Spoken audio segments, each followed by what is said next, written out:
Happy Friday, Striver. Welcome to Growth Day. You're almost there. It's almost the end of the week. You're so close to the finish line of this week, of finishing this week's tasks, of knocking off those to-do lists, of delivering those Friday finishers, those deliverables you promised yourself or others that you would finish by end of day today. You're excited about this day. You're not thinking, oh, I can't get everything done. You're like, hey, I'm going to do my best today. I'm going to show up with a great attitude. I'm going to work this day and complete strong. And so today's topic we're going to take on for you is on persistence. Because it's so easy to get to Friday morning and just bail. You know, okay, well, there's still so much to do, and I didn't get as far as I wanted. And, you know, I've been trying this for days or weeks or months or years, and just another week, I didn't do all the things I'd hoped to, and I wasn't perfect, and I guess I'm just gonna kind of flub the day and, you know, be discouraged and doubt myself and just stop. No, persistence.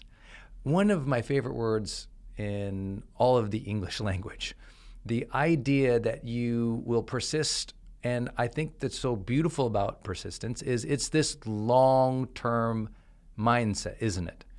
When we celebrate people who had persistence, we're not like, they sure worked hard Monday and Tuesday.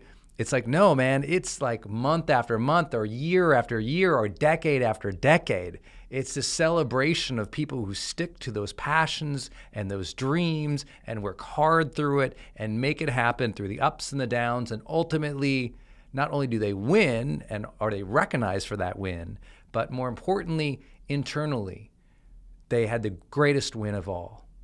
They persisted through the struggles. They taught themselves to be strong, taught themselves to be focused, taught themselves to be dedicated human beings. And isn't that what we all want to be? Oh my goodness, persistence. 4 big ideas for you here today, Striver. Number 1, persistence comes from clarity of purpose or topic or lifestyle. Clarity. It means you have a focus, an idea, a vision, an ambition, a hunger for something specific.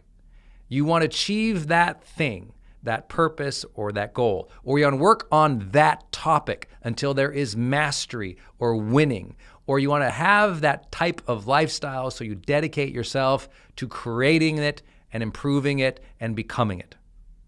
That clarity and that hunger of purpose or dedication to topic, or dedication to living that specific type of lifestyle, those things matter.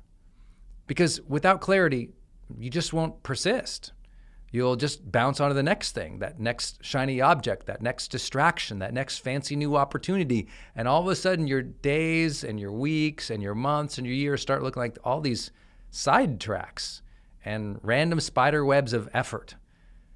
Eventually, persistence comes from a narrowing down of options, doesn't it? So maybe today, as you even hear me doing this daily fire, you open up your journal and you write the word persistence across that journal and you just start typing. What is that thing you need to persist towards? Is it a specific purpose, goal, mission? Is it a specific topic you just want to work on until you've mastered it? Is it a type of lifestyle you'd like to live and dedicate yourself toward? Please think about it. Because if you don't capture it and narrow it and focus, then you'll just be busy doing lots of different things, but you'll never persist towards those things that matter most for yourself. Second big idea, obviously persistence comes from scheduled effort. I'm always that high performance guy in your ear saying, block that time in your calendar, my friend. The reason you become efficient and effective and high performing is because you start blocking time on your calendar to do things. You don't just keep showing up and going through the motions or winging the day after day after day, because there ends up being so much unused and wasted space.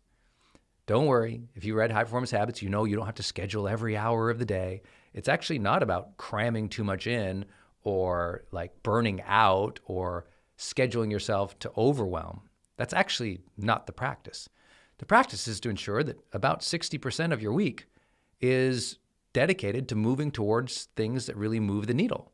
the needle movers, the major activities that actually make a difference towards your goal or your dream. And all the people that we celebrate in history who achieved remarkable things, they just did a lot of it. Whether it's an inventor we celebrate, a business person we celebrate, a leader of a country we celebrate, a person in the neighborhood who you admired, who made it and was still a great person, you know, they just worked at that thing for a long time. They were scheduled in their effort. They had a consistent routine or a certain amount of time each week or each month or each morning that they dedicated towards something. Even the great writers who wrote the great novels, and those novels took, 3, 4, 5 years, 10 years to write, they still found that time on a daily or weekly basis to do a significant writing session. It was block time, scheduled effort. Third big idea. Persistence requires the adaptive mindset, right? A learning mindset, but there's a difference between a learning mindset and an adaptive mindset. Learning mindset says, I'm excited to learn. I'm excited to notice the new distinctions. I'm excited to do the research. I'm excited to test and see how things go. Adaptive is not just the learning mindset. Adaptive says, I am willing to change my approach and change myself in order to hit this goal. I am willing to stray from what is comfortable or easy to try new things that require something more of myself, that I might have to skill up in order to achieve this. I might have to develop new capabilities that I never even imagined myself doing. It's not one of those things you get to say, well, I'm just this profile in Myers-Briggs, or I've done this psychological test or this Enneagram, and it says that I'm this type of person. It's like, yeah, no, I'm sorry, your Strengths Finder is not predictive to long-term success either, because your style is less important than what you must become to have the things you want to have and be. And that's important to remember. I always share the story of, listen, I wasn't a natural, skilled speaker. I was not natural in front of a camera. I was anxious and freaked out and terrified to get on stages. And now, you've seen the videos. I'm speaking at arenas around the world, having the opportunity to communicate every day. I knew I had to develop that.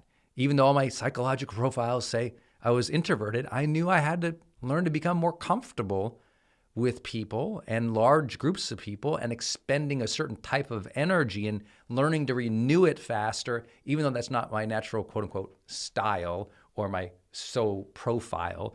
It's important that I am willing to develop myself and develop my skills from the learning in order to achieve the thing or to live the thing or to become the thing. That's the adaptive mindset. Finally, to persist over a long period of time, you need to have some wins. You need to set some milestones, some goals, and you need to hit them and win. You need to have that sense of those small achievements or even those big ones that you said, okay, I was going to do this, I did it, and you get to pat yourself on the back. A win doesn't mean you get the medal. A win doesn't mean you're celebrated and appreciated and recognized and honored by everybody on the planet. A win is an internal demarcation that says, hey, I followed through on what I said I was going to do, and I hit that mark. Even if that mark is just 1 page a day if you're a writer, even if that mark is just that first sale as an entrepreneur, even if that mark is just that first website, or even if that mark is just that tough meeting you had to have with your supervisor, even if it's just that final sit down with somebody you love who you said you're going to honor. Whatever it is, to persist over a period of time, you got to have some wins. Your mind, your body, your spirit, your emotional energy comes from those momentum moments, i.e. wins. Those moments where you recognize you hit a milestone and you recognize you got some momentum here. Okay, good job. So what do you got to do? You got to schedule those. You got to write down your goals. You got to create a plan. Hey, you're in the GrowthDay app. Smash that navigation that says plan and write out your plan.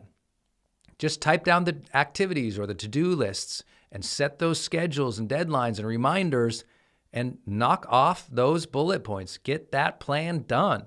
Those little small wins, those moments of momentum, that carries you through over the long term. And then one day you wake up and you realize you persisted. You were persistent. You win. You get that big goal, or you recognize in yourself who you have become, and you are proud of it. And rightfully so, striver, because you kept going. If you enjoyed this session today, do yourself a favor. Complete the self-improvement. Make this self-help stick by filling out your journal on the topic of persistence and why you're going to persist, or filling out a plan so that you have something to celebrate and win at. Use the tool itself. GrowthDay, we're trying to make self-improvement a way of life, but the tool, the app, is how you make self-help stick. You take these ideas and you activate them, that you experience the growth, not just listening. Do the work. Write the journal. Build the plan. Keep doing it. You can do this. Every day is a great day to grow.